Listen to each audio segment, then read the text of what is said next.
Welcome to the Idea to Value podcast, where in every episode we highlight the latest insights into creativity and innovation from experts around the world. I'm your host, Nick Skillicorn.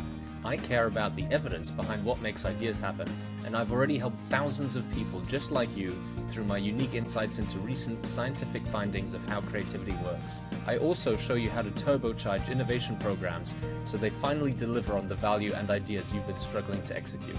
Get your free training on how creativity can be improved by registering now at www.ideatovalue.com. Now let's get on with today's episode. Hello, everyone, and welcome to another very special episode of the Idea to Value podcast. I'm thrilled to have back with me Tendayi Viki, associate partner at Strategyzer and author of the new book about innovation, Pirates in the Navy. Tendayi, it's wonderful having you back with us. Yeah, glad to be back. Thank you for having me on again. So you've got a new book about innovation coming out. It's called Pirates in the Navy. I mean, there's so many ways to interpret that phrase, but what do you mean by Pirates in the Navy, and how does it relate to innovation? Yeah, I mean, so the first person to make the pirates and Navy distinction was Steve Jobs, right? When he said it's better to be a pirate than to join the Navy. And what Steve Jobs was doing was just making the distinction between better to be a startup than to join a large company, because, startups move faster, they can do things in a much quicker way than large companies can. But with the growth of innovation within large companies and the whole concept of intrapreneurship, what actually entrepreneurs need to do is to become pirates in the Navy, right? The distinction is actually moot for them. They have to figure out a way to bring startup behaviors and traditions and do those things inside large organizations. So their challenge is a little bit more different than just entrepreneurs. And what do you mean about these entrepreneurs needing to act a bit like pirates? Is this taking heads and looting and pillaging, or what's the distinction when it comes to innovation? Yeah, so if you're working inside a large company, you cannot pillage and loot. I mean, there's people that are always talking about how innovators inside large companies are pirates. But actually, when you're inside the large company, what you're actually hoping to do is to make innovation behaviors, piracy, if you want to call it, an institutional part of how the company runs itself. Because if you don't do that, you're much less likely to succeed. And what I mean by success here is I don't mean the success of like one-off projects getting launched in the market. What I mean is like repeatable success. So the ability to innovate over and over again, to go from idea to business in a repeatable way. And so if you're going to build that inside a large organization, then you need to make this distinction between like just a typical pirate who's a criminal and goes and, loots everything versus a different kind of pirate, something like a privateer who is a pirate, but it's kind of sort of part of a bigger institution. So where did this idea come from? What brought you to actually write the book, Pirates in the Navy? So I spent time like noticing the kinds of innovators that flame out inside large organizations. And the kinds of innovators that flame out inside large organizations are arrogant people who believe that they're Elon Musk and that they work in a company full of idiots. So they walk around talking about how the company is going to get disrupted. And if you don't listen to me, you're all going to die. And, and the worst ones are if you're like a former startup founder and your startup was acquired by a large company, and now the leaders of that large company have asked you to drive innovation, like you really walk around like you're some sort of superhero. And the whole time I've done this work, I've never met an egotistical innovator who's actually lasted within a large company. Like this just bumping their heads against the wall. Doing innovation inside large companies is hard enough as it is, but you don't want to go around like making enemies unnecessarily. Like now you got people actually rooting for you to fail, which like is hard already, within the way that large companies already operate. So that's what inspired me to write this book, is like just to sort of stop people from shooting themselves in the foot like that. I mean, it's an interesting concept. Startups often talk about the necessity of failure and how failure can be a good thing, but large companies often have a different view of failure. And I often talk to them about reframing sort of learning into sort of validation steps in science, but failure for a project is still seen as something quite dangerous. Why do you think there's this mindset difference between startups and large established companies? Yeah, so it's interesting. I mean, the large companies are so Steve Blank likes to say startups can do anything and large companies can only do what's legal. And And so that's basically the constraint, right? They have to report to shareholders, they have profits and revenue to sort of manage, they have people to pay salaries, they have kind of an institution to manage. So failure basically means loss of something, right? And so one of the things that we've kind of worked on really hard to sort of convince leaders is that what they should do is they should never view investments in innovation as one-off projects. They should take a portfolio approach, which means that as a leader, you can't pick the winning idea on day one. What you want to do is to invest in a bunch of ideas, but the level of investment you put in each idea is so small that if the idea fails, it doesn't matter. What you're looking at is the success rate of the portfolio of investments you're making. So that within a portfolio, any individual project can fail, but if you can extract 2 or 3 things that you can then take to scale from that portfolio, then the portfolio has succeeded. And so once you sort of move people's shift leadership mindset to say, okay, actually we're taking a portfolio approach here, then it becomes a little bit different. The conversations become easier. Yeah. And flipping the conversation then back to failure, you mentioned at the beginning, when you've got these arrogant people in an organization, not only is there the danger of failure, but you're saying that some people actively are hoping that they fail in their innovation efforts. Right. And here's the thing that's really interesting is like, even if you get an innovation lab, like if the company puts you far away and you get money and you get to do whatever you want over there, at some point, you're going to need somebody important to make a decision about something you're working on. You're going to need somebody to say, okay, let's move resources to this thing and take it to scale. Okay, let's give them permission to hire more people. Right? And when that happens, those people who you're insulting are the people that are making those decisions. Now they can decide whether or not your thing is going to scale or not. And that's a real problem. And I've seen loads of innovators struggle when they have really good ideas they've worked on in their lab, and then they can't take it to scale, right? And then like every now and again, when I try and tell innovators about this, I hear them say, oh, don't worry about that. When we find something that works, we'll just spin it out. That's what they say. We'll just spin it out of the company. I'm like, are you crazy? Do you know how much involvement from the mother company it takes to spin things out? Like now legal is involved. Corporate finance is involved. Like there's no way of escaping the mothership if you're doing innovation inside large organizations. It's just inescapable. And so you have to figure out a way to build bridges if you're going to be an intrapreneur. So taking it back to the pirates, and you mentioned another type of pirate, a privateer. How does that distinction relate to the way that you can improve innovation? Yeah, so the book was informed by this notion that not all pirates are the same, and historically this has been known to be true. A typical pirate, the one that we tend to think about, is essentially a criminal. They're unattached to any institution, any country, any society. They're roaming the high seas, they're looting, and they're just living it up. And those are the kind of people that if they're found out or if they're caught, they're made to walk the plank. It's kind of like innovators with ideas that are not connected to company strategy, not connected to anything leaders want, that nobody is really paying attention to. If that idea is ever found out, it will also be made to walk the plank. Now, if you flip it to the other side, a privateer is a pirate, but it's a pirate that is working on behalf of a particular country, and their job is to go out into the high seas and loot enemy ships. So like Sir Francis Drake, for example, is an example. I think he was like a privateer for Queen Elizabeth I.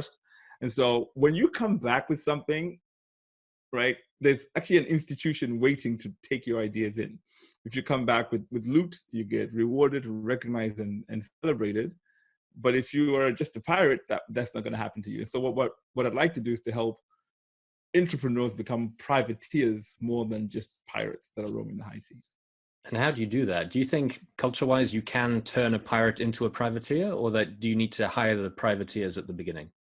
Yeah, so that's an interesting challenge. That's the first time I've heard that question. That's a really interesting question. First time I've heard it. Amazing. So can you turn a pirate into a privateer? I don't know about that, but what I know is that pirates get fired. And so eventually what you're left with in the institution of privateers anyway. But what's interesting about that is that pirates have to sort of start to think of themselves with more humility than they normally carry themselves with, and really start to care about. I have this question, like, if you're an innovator and you've been working on something for years and years and years, and nothing that you've ever worked on inside the large company has been taken to scale, are you really an innovator? Great. And so the answer to that question then speaks to the necessity of becoming a privateer, right? So yeah. it's kind of an inevitable challenge that we have to face. Yeah. What about at the corporate scale? Is it possible to change the Navy and change the mindset of the Navy to help these pirates become privateers? Right. So what's interesting about changing the Navy now, like tackling the large companies, that what I've noticed is that the biggest mistake, one of the big mistakes that innovators make right at the beginning of their movement, is they walk around with a PowerPoint presentation talking about how the world is changing and look at Facebook and look at Kodak. We need to be more innovative, right? What I've actually found really works is if you get an early win. If you get an early win, something that you've actually done inside the company that's innovative, that's gone out into the world or helped the company in some way, and then you tell that story within the organization, that tends to bring people along. Right? It tends to convince people that this is something that can be done. So I often say to innovators, stop walking around with a PowerPoint presentation. Spend a lot of your time looking for early adopters. Look for those leaders that already get it, that are willing to let you try and fail, and then help those leaders succeed, and then use those successes to influence. So it becomes almost like an incremental sort of graded movement, like the creation of a movement, the gaining of momentum, rather than just, picking fights and having arguments. Are there any good examples that people can refer to or think about who've done this successfully in the past that you can think of? Yeah, so now I'm forgetting his name, but I actually have him in the book. But it's a guy who was working at Samsung who decided that they were not going to talk about disruptive innovation first. They were just going to help leaders accomplish their sustaining innovations that they were doing. So they sort of dedicated themselves to working with these leaders and helping them succeed. And just by helping these leaders succeed, they got advocates that then helped them, build the permission and legitimacy to do disruptive innovation, right? And so that's one of the cases that I have in the book, and that's a really great example of people doing that. And what about sort of tips and tricks as to how to build these capabilities or build this this mindset of sort of focusing on quick wins or a portfolio view? What can people do sort of from tomorrow after listening to this podcast? So the first thing I would do tomorrow is I would really stop for a minute. So I do this work a little bit. I would stop for a minute and just think about all the work that we've been doing inside this organization around innovation. What have we accomplished so far? How much have we moved the needle in terms of changing mindsets, and how much have we moved the needle in terms of actually creating new growth? And how repeatable are any of the stuff that we've created in this? That's like the first thing that you just need to do. Like, where are we? And then once you've done that, you then need to start thinking, okay, well, how do we start actually moving the needle? And if we haven't got an early win, how do we get one? If we've got an early win, how do we start celebrating it and using it to change the organization? If we've got an early win that we've celebrated and leaders know about us, well, how do we start moving to a repeatable process where we build a portfolio of investments, we get protected resources, and we start getting a chance to run experiments and test our ideas? So it's really about sort of discovery and then figuring out what to do next. Isn't it dangerous, though, if you've got this sort of quick win view of a portfolio, that people are going to expect effectively just incremental innovation and to sort of shy away from any investment in more adjacent or transformational innovation? I think you're right. I think that's always a risk. I think that's always a risk. And even worse than that, even the entrepreneur themselves can start to get comfortable in their own success, right? And start not wanting to actually to actually break the mold. But the question really is, how do you get legitimacy? Because one of the problems that innovators have is they don't have any legitimacy. I've watched awkward conversations between leaders and innovators, where the leaders like, where have you ever seen this work? And the innovators like, well, at Amazon and at Facebook, they do this. And they're like, oh, okay, that's great. Have you ever seen it work inside this company? And they go, well, okay, have you ever done it inside this company? And then like, that's the killer question, right? And then it's like, well, why, what is it?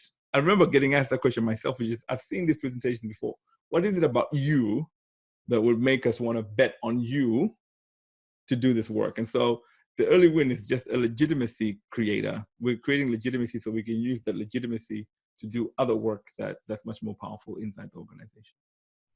I've got another question then, going back to this idea of the organization and potentially changing the Navy. There's a lot of talk nowadays about the need for an organization to be ambidextrous, to both support innovation on the fringes or have the space to try out different things, but then still being able to implement it and scale it and bring the benefit back into the organization. Mm-hmm. What do you think helps that happen? So one of the things that we often say is build a bridge to the core. Always have a bridge to the core.